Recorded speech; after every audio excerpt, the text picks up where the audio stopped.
Hey guys, Brian Hartman, Chief Instructor from Progressive Force Concepts here. We just want to talk to you guys for a minute today about a problem we hear a lot about on the range, which is that Feedway stoppage on the 1911 series of handguns.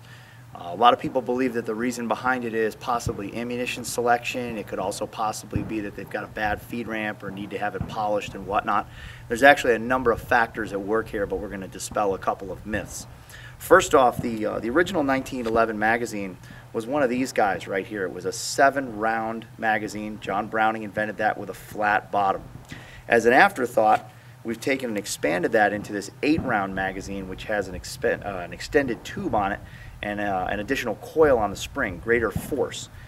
So when that weapon is trying to go into battery, you've essentially got two forces working against each other. You've got the magazine spring pushing upward, and you've got the recoil or the action spring pushing forward. And if that magazine spring, with all those rounds compacted in it at full capacity, has got more oomph, it can actually override the capabilities of the recoil spring as it tries to push that round into battery.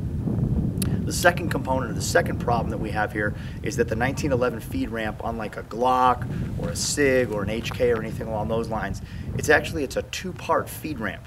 50% of it is in the lower frame of the pistol, and then the other portion is in the actual throat of the barrel itself. So if the angle is not married up or matched up or machined or polished correctly on a crappier quality 1911, you're going to have problems there as well.